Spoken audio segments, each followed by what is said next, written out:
Well, hello, Nativity Bible heads. It is Dr. Wayne, and it is time for Sunday morning Power Bible Study, lectionary Power Bible Study. We are in the second Sunday after the Epiphany.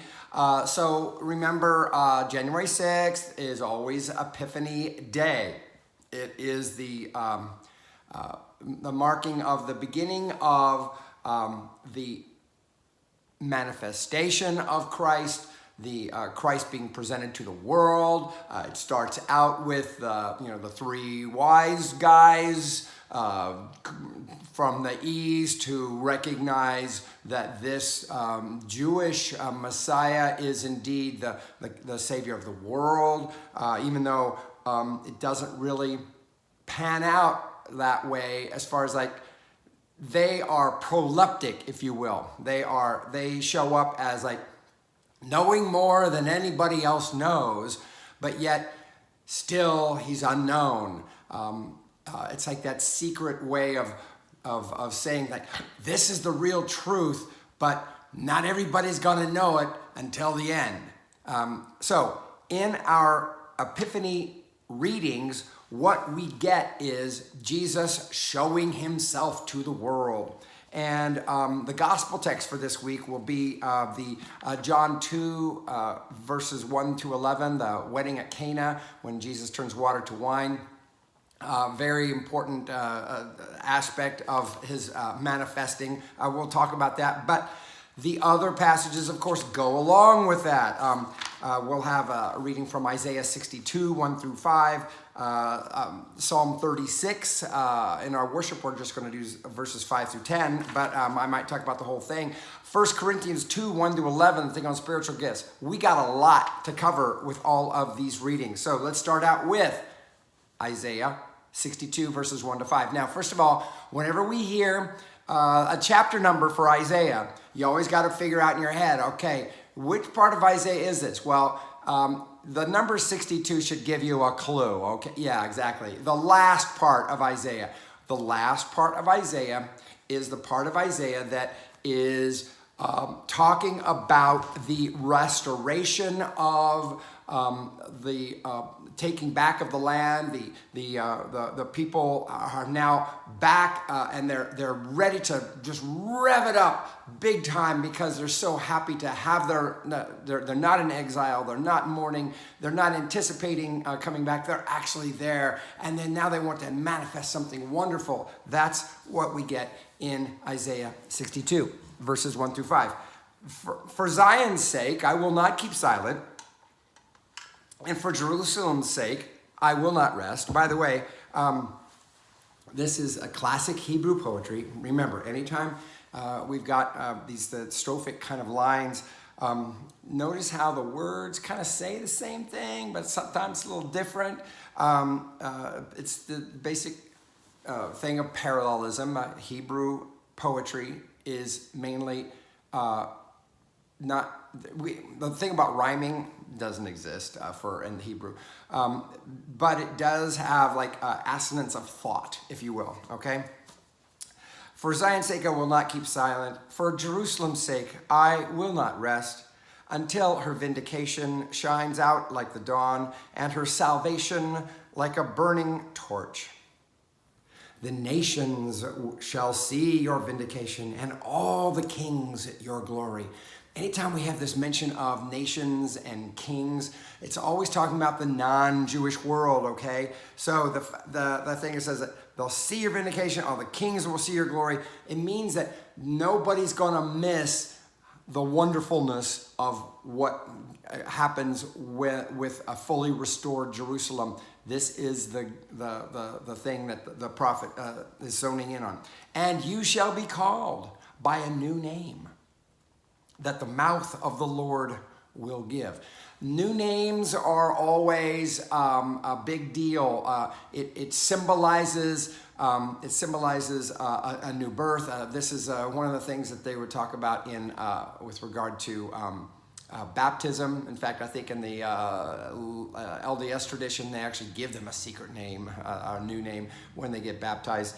But the thing about the new name, though, comes from the mouth of the Lord. Anything that comes from the mouth of the Lord comes from the breath, the mouth, the breath, the wind, the spirit, okay, of the Lord will give. This new name is something that indicates a rebirth, if you will. You shall be a crown of beauty in the hand of the Lord, and a royal diadem in the hand of your God.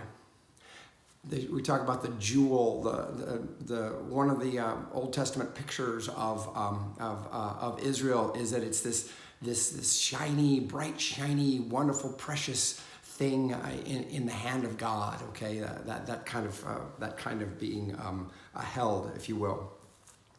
You shall no more be termed forsaken, and your land shall no more be termed desolate. There's Hebrew words behind there. Neither one are all that fun to say. Not going to go into those right now. But this is what you were called. Okay, you as a people forsaken. Okay, yeah. When they were in exile, a lot felt as though, yeah, the Lord, our God left us, and now here we are. Well, no more shall you be termed forsaken, and your land shall no more be termed desolate. Okay, so that land that you had been taken off, that had made it desolate, guess what? No more, all right? But you shall be called, my delight is in her. Okay, there's like I can't remember that word. It's like Mizfoeth or something like that. But this other one, and your land married. Now, we know this word, Beulah. Yeah, you know that old hymn about Beulah land? There you go, Beulah land, and your land married, and Beulah land. Your land shall be called Beulah, married. This is they use the social context of, there's nothing better can happen for a girl than to get married. That's just the way that was back then. Might not be the way it is now, but that's the way it was back then. And so Beulah land, okay? Oh, yes, the land, no longer desolate. Oh, yes, means that's you got to think about this. In a country or in a society where lifespan wasn't incredibly long, okay? Marriages they would be much more valued, and you can see why they would want the experience of celebrating nuptials. By the way, the wedding at Cana is going to be the gospel lesson today. Yeah, exactly. For the Lord delights in you, and your land shall be married. Okay, so takes those delight is in her name and the married name Beulah, and your land shall be Beulah. Okay, the key here is restoration. Something new, not the old thing, but the new. It's really a lot like our Cana passage, which we'll have later. For as a young man marries a young woman, so shall your builder marry you. Exactly. A little bit, what's that? There's that Greek myth where somebody creates and he falls in love with it. Okay, somebody help me out here, but I can't remember it. But yeah, he falls in love with that thing that he creates. Kind of a little bit like that, huh? And as the bridegroom rejoices over the bride, so shall your God rejoice over you. This imagery of the young husband claiming the bride and all of the, that comes from that, that's what we're keying on here. It's similar, not dissimilar to what we see in the book of Revelation with the anticipation of the marriage feast of the Lamb, the idea that what heaven is, the new heaven and new earth, is this big party, this big banquet of excess, of wonderfulness, because it's a celebration of nothing but pure possibility and love. Okay? The psalm, we're moving on. The psalm So yeah, I hope you'll see this with the wedding imagery, and when we get to the gospel reading about the wedding at Cana, that's how it all ties in. So Epiphany is the manifestation of God, the showing of God. This is in the Isaiah passage. It specifically is speaking to the people, how the people had thought that God had left them, but no, God had not left them. Guess what? We're back, baby, and better than ever. That's the way that the Lord shows the Lord's self. Okay, verses in Psalm 36. Okay, now we have, you know how sometimes we don't read the whole psalm? Well, this psalm only has 12 verses. Verses 5 to 10 are what we're reading in our worship. But we leave out verses 1 through 4 and verses 11 and 12 because of the fact that it really is the whole thing is a personal lament, okay? The whole psalm from beginning to end is a personal lament. But we concentrate on the positive expressions in our public worship, and that's what verses 5 through 10 are. But I want us to read the 1 through 4 and the 11 to 12 just so we get a sense of what the whole psalm is about, right? Verse 1, there is a voice of rebellion deep in the heart of the wicked. There is no fear of God before his eyes. He flatters himself in his own eyes that his hateful sin will not be found out. The words of his mouth are wicked and deceitful. He has left off acting wisely and doing good. He thinks up wickedness upon his bed and has set himself in no good way. He does not abhor that which is evil. Okay, this is a natural expression of somebody who is scheming or trying to figure out what is it like to be the wicked. Oh, the wicked, describing the wicked, right? But now, your love, this is the public portion, the public worship portion. Your love, O Lord, reaches to the heavens, and your faithfulness to the clouds. Your righteousness is like the strong mountains, your justice like the great deep. You save both man and beast, O Lord. How priceless is your love, O God. Your people take refuge under the shadow of your wings. They feast upon the abundance of your house. You give them drink from the river of your delights. For with you is the well of life, and in your light we see light. Continue your loving kindness to those who know you, and your favor to those who are true of heart. That ends the public portion, and then it finishes, let not the foot of the proud come near me, nor the hand of the wicked push me aside. See how they have fallen, those who work wickedness. They are cast down and shall not be able to rise. It's very much a personal expression of contrast. This is just the way the human heart works, and this is what the psalm celebrates.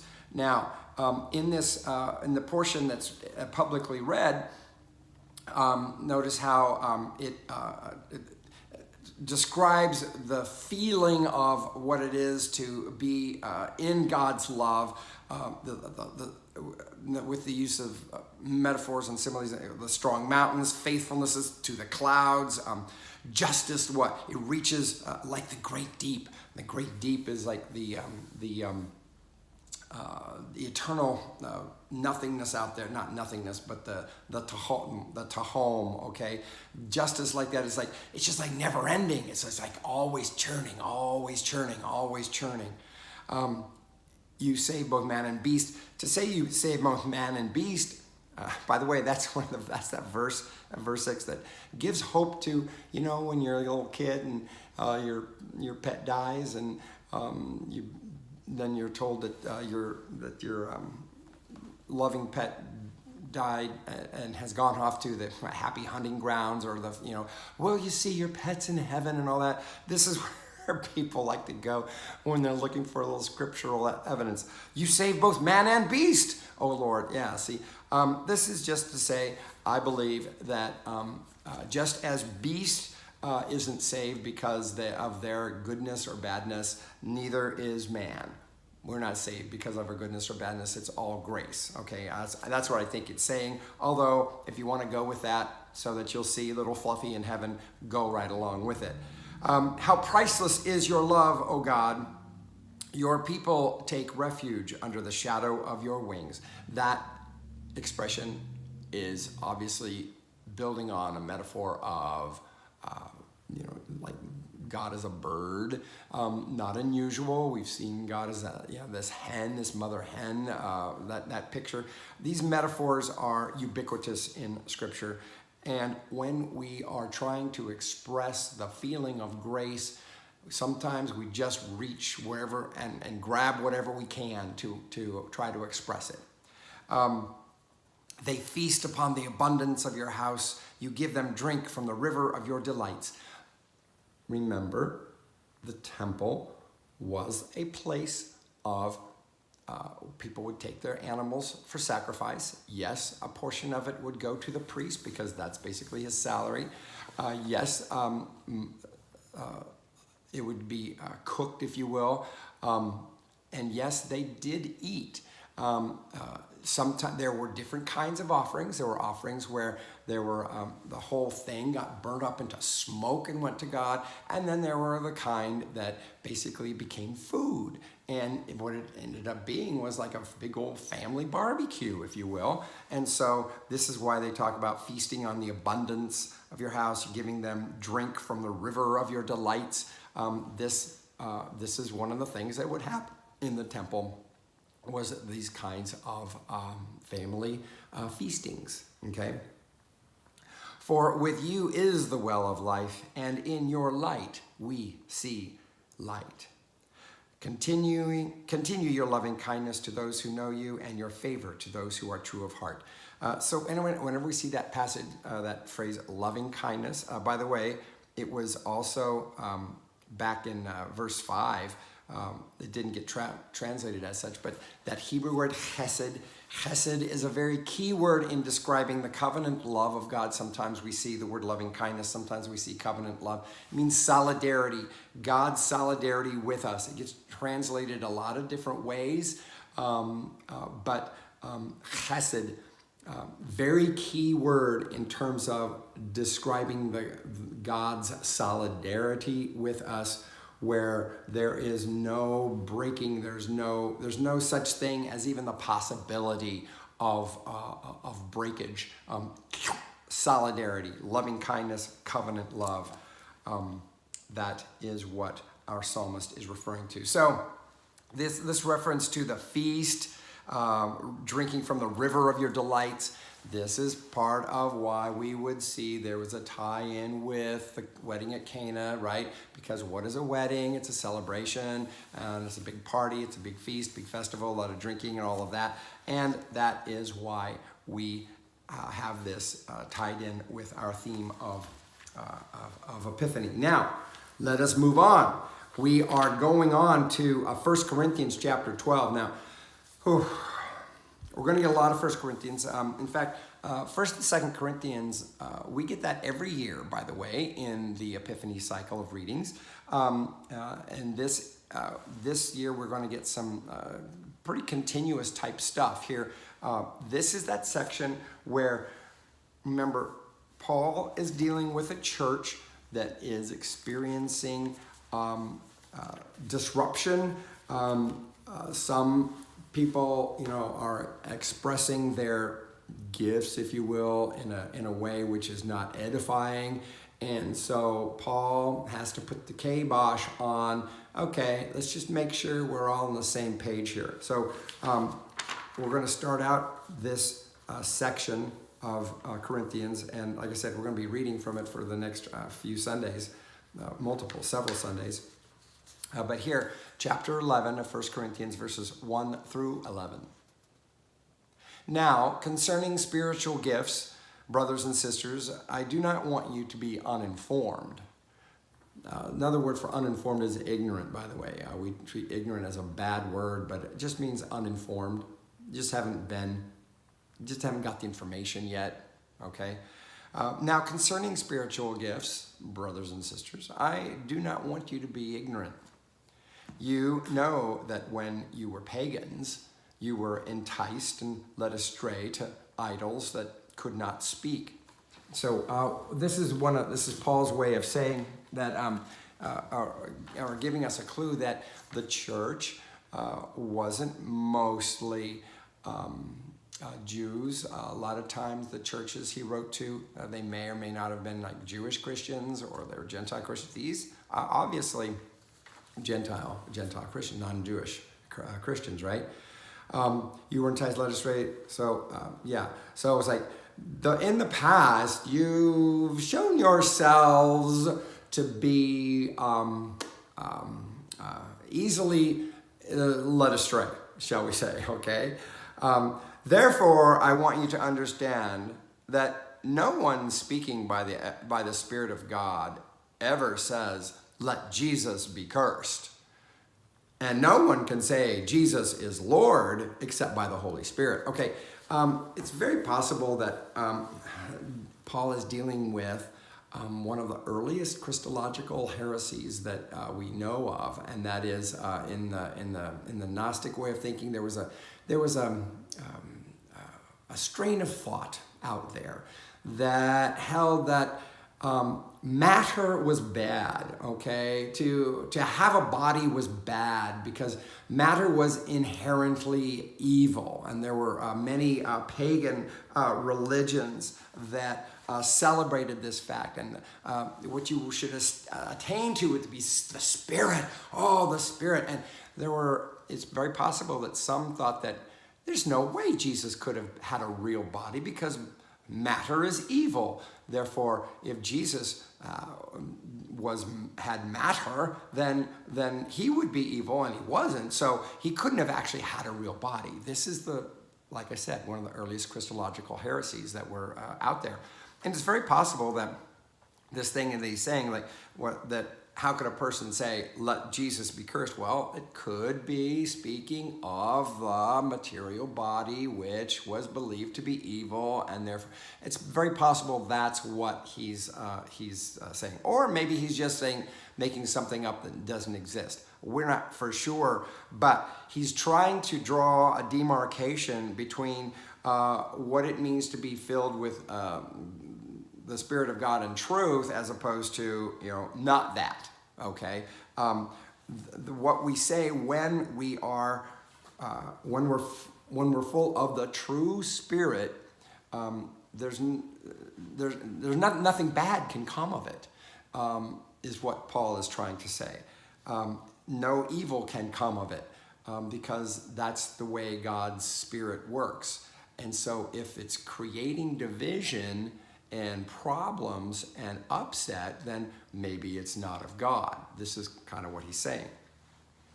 Now, there are varieties of gifts, but the same Spirit. And there are varieties of services, but the same Lord. And there are varieties of activities, but it is the same God who activates all of them in everyone, okay? So this is Paul's launching into the thing about the Spirit. So it's very possible that that there were people in the church who claimed that their gifts were more special than others. And it's more likely that it's that gift of tongue speaking because of the fact that he refers to this in talking about the gifts as though there might it's causing division, okay? Notice varieties of gifts, but the same Spirit, varieties of services, but the same Lord. There are varieties of activities, but the same God who activates all of them. The idea is that if any of these things are resulting in division and disunity, maybe they're not of God, okay? Consider that. To each is given the manifestation of the Spirit for the common good. So we're each given we show the Spirit in a certain way. So here's that word manifestation. That's the same word for Epiphany. Okay, remember, this is the second Sunday after the Epiphany, in the season of Epiphany. And when we show that Spirit, we're showing God, okay? And notice he says, for the common good. Again, if that gift is leading to division and leading to put down and what have you, it's not the common good. It's bad, okay? And now he's going to go through a laundry list of things here. Look, to one is given through the Spirit the utterance of wisdom, and to another the utterance of knowledge according to the same Spirit, to another faith by the same Spirit, to another gifts of healing by the one Spirit, to another the working of miracles, to another prophecy, to another the discernment of spirits, to another various kinds of tongues, to another the interpretation of tongues, okay? This isn't intended to be an all-inclusive list of gifts of the Spirit, okay? No. So many traditions try to treat this as some authoritative, finalized, like, oh, this is the list of, and you got to find out which one of these is yours. I don't like those exercises because I think it tries to force us into a thing that it's like, it's not like a, well, this doesn't really fit. Like we're trying to wear somebody else's shoes, you know. Paul is trying to combat divisiveness when people are arguing over,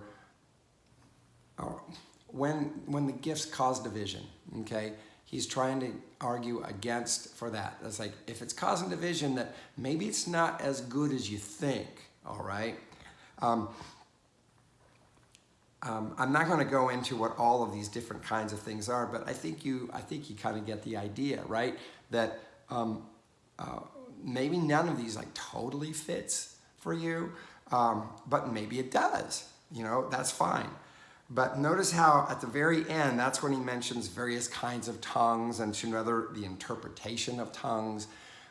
This is what glossolalia, okay, this tongue speaking. It was controversial in the early church because it wasn't something that was specifically Christian. It existed outside of Christianity, and now it was exercised by people who were Christians, and some people are uncomfortable with it. Some people don't. I've been around it. Maybe you've been around it. It doesn't always, it's kind of like a little bit like, what? This is kind of weird. But Paul is trying to create order out of chaos, remember? If people who are exercising this spiritual gift, you know, claim to be somehow, you know, are kind of a bit more puffed up and think that they're more important, then this is where he's trying to chop them down to size, if you will. To another, the interpretation of tongues. Notice that Paul is very clear about the fact that the interpretation is important for the edification of everybody else. That's one of the reasons why this gift was so controversial, is because there was a feeling that it was something just done for your own pleasure, if you will, or your own benefit, but nobody else can benefit from it unless there is an interpretation. And Paul's emphasis is on that which edifies the whole, the W-H-O-L-E, whole. All these are activated by one and the same Spirit, who allots to each one individually just as the Spirit chooses. Okay. So the Spirit is the one at work. Paul is trying to emphasize that it is not something that we can take pride in. It's nothing that we can say, oh, well, looky here, this is my gift, and that sets me above, and too bad for you, you don't have, well, guess what? That's not being a part of the community of faith. That's just another, somebody just wearing a little badge of honor. So how this fits in with Epiphany is manifestation of the Spirit, okay? Just demonstrating the Spirit. And so I would take this as an opportunity I would look at this and ask myself, okay, am I using that gift? Am I manifesting God in what the Spirit has given me in that realm? Being aware of that gift and using it is the best expression of it, especially if it's not something that's causing division, especially if it's not something that is causing people consternation and pissing people off, okay? That's not what this is supposed to be about. All right. And usually when we're pissing people off, what that means is we're not being faithful to the spirit of the gift as it was given to us. Okay? All right.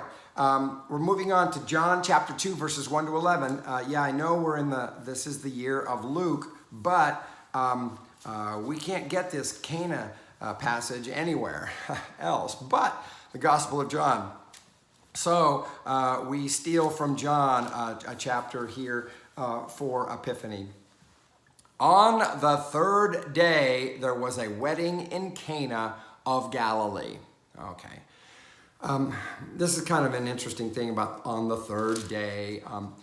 The third day is a proleptic reference to, yes, the resurrection, the crucifixion, resurrection, the third day. Remember that? Because before this, things that were happening were the next day this happened, the next day this happened, the next day this happened. And then it says on the third day. Well, this is a reference to there's a manifestation of something. If something's happening on the third day, it's gonna be something big and it's gonna be something real, okay? In John's gospel, what else happens on the third day? The cleansing of the temple. This is the way John interprets these things. He introduces them with that phrase. John always is looking toward the end, and he gives us these little prolepses, these little insights into like, oh, this is coming up, because I know you know how this is going to end. So these are his little clues that heighten the reader's awareness. On the third day, there was a wedding in Cana of Galilee, and the mother of Jesus was there. Notice it says mother of Jesus. Mary's name is never mentioned in John's gospel. Notice I didn't say Mary doesn't appear in John's gospel. Didn't say that. Her name is never mentioned in John's gospel. Very interesting. Some people think that Mary was John's source, if you will. And that might be just a deferment to the fact that he didn't, it was a little bit too familiar to refer to her by her first name. We don't know for sure, but it's just one of those interesting little factoids of John. Jesus and his disciples, verse 2, Jesus and his disciples had also been invited to the wedding. Well, happenstance. When the wine gave out, the mother of Jesus said to him, "They have no wine." Now, we don't know exactly what she was saying to Jesus. If she was asking her, if she was asking him to do something about it, or if she was just consternating like everybody else there. Oh, they have no wine. I don't know. Or was she actually saying, oh, we need you to do something about it? Well, let's read on. And Jesus said to her, "Woman, what concern is that to you and to me? My hour has not yet come." Yeah, so there may have been a knowing here of the fact that Mary knew what Jesus' future was, and Mary knew that there needed to come a time when he showed that. She didn't necessarily know what that was. I think she was just opening the gate of like, maybe this is the time. They have no wine, and one more, what concern of that is to you and to me? I believe this is the natural way you would see a man who is ready to launch out. I don't think he's disrespecting his mother. I believe that he is honoring his future. and what it is that he is, his hour has not yet come. So it's like, I believe that Jesus is saying that, you know what, this might be the time for something, but not everything, okay? His mother said to the servants, do whatever he tells you. You're going to need help with this, all right? Now, standing there were 6 stone water jars for the Jewish rites of purification, each holding 20 or 30 gallons. I've seen these things. These things are huge. They are heavy. They cannot, even if they're empty, they can't be handled by one person. 6 of them, okay? I remember seeing these in my trip to the Holy Land, and they're huge. It's like, what? How could, what? Anyway, Jesus said to them, fill the jars with water. So apparently these things were empty, right? It doesn't say that they were empty. It just says that there were 6 stone jars there. They were used for the mikvah, okay, the Jewish rites of purification. Fill the jars with water. And they filled them up to the brim. Remember, Mary had said, do whatever he tells you. And so he tells them, fill the jars with water. And they filled them. He said to them, now draw some out and take it to the chief steward. So if you're going to take it to the chief steward, you're basically saying it's not water anymore. The steward is the wine steward, and he's the one to say, like, oh yeah, this is good. This is going out there, okay? So they took it. When the steward tasted the water that had become wine, notice that there's no description of water changing to wine. There's only the experience of the steward. And this is the way Luke did it. When Luke would make his descriptions, especially the baptism, of the crucifixion, of the resurrection, those kinds of things, we're never given a description of the event. We're just given a description of people's reactions and people's responses around events. We don't actually get the event narrated. All he did is say, pour it, fill the jars with water, draw some out, take it to the steward. And when the steward tasted the water that had become wine and did not know where it came from, though the servants who had drawn the water knew because it came from the water jars, the steward called the bridegroom and said to him, okay, the bridegroom, that's the husband, okay, everyone serves the good wine first, and then the inferior wine after the guests have become drunk. But you have kept the good wine until now.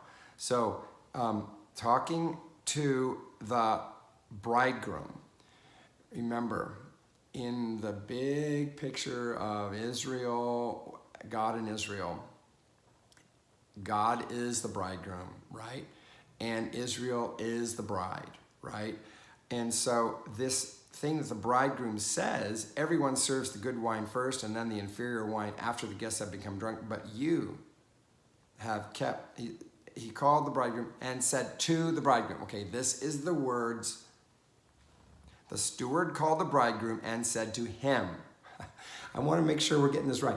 The steward is saying that. The steward is the one who understands the symbolic nature of the event. Notice that Jesus is not, made the hero of the party, okay? This is all about the meaning of the event, okay? It's the steward who says this. Everyone serves the good wine first, and then the inferior wine after the guests have become drunk, but you have kept the good wine until now. It is as though the bridegroom is in this metaphorical universe of being like the Lord. It's like, yes, what has God done with regard to who Jesus is? He is that best that has been saved till last. Okay? God's plan was always to bring Jesus forth for the manifestation of his love, of his salvation, of his gift of life, eternal life, not taking advantage of the fact that we're just too looped to even tell what's good and what's not. Well, what this is telling us is that in Jesus, we experience the best of God, despite the fact that we might not be able to tell. The steward can tell, okay? The steward, those with discriminating taste can tell, and that's what we get with this manifestation. That's why we need people to educate us about, okay, well, this is Christ. This is actually Christ coming. This is, you know how people in life try to point to circumstances and say, well, that's just another sign of things are going downhill. Well, guess what? Listen to the wine steward. The wine steward knows that we're already a little bit looped. So we're being brought in with some prophecy, some truth speaking from God. Yeah, you know what? Maybe that's the Lord. God has saved the best till now. And you might be a little bit too looped to get that. I think this is a great lesson. But you have kept the good wine until now. That's what God has done. God has kept the good wine until now. Jesus did this, the first of his signs in Cana of Galilee, and revealed his glory, and his disciples believed in him. That's the end of that lesson. Now, notice they're not called miracles. They are always called signs in John, and the other Gospels are called magnificent deeds, that kind of thing. But here, it is the first of the signs. It revealed his glory. Yeah, that's not.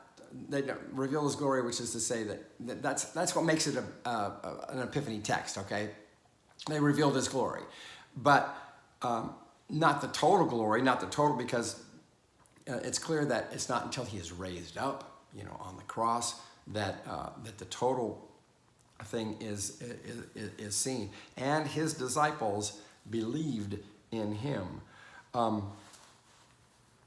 They're the only ones that knew. Okay, they're the only ones that were paying attention.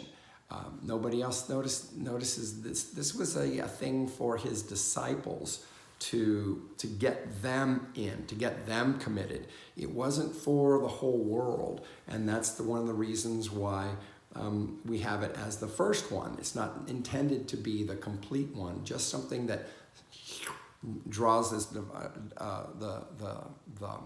disciples into an understanding of who Jesus is, so that they'll want to stay with him, and they do. And that's how he can then launch his ministry with the disciples, because they're drawn in, because they see this truth that the wine steward is saying, that, oh, you saved the best till last, and this is the best, and they stick with him.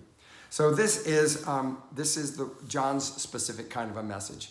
We don't get the same kind of a message from other gospels. They don't have the same. This is John's the only gospel that has the wedding at Cana, and it's significant in that it introduces manifestation of Epiphany in a big way, but not in a grandiose way. Because remember, they're not like hoisting Jesus up on there saying, hey, here's our hero. That's not what's going on.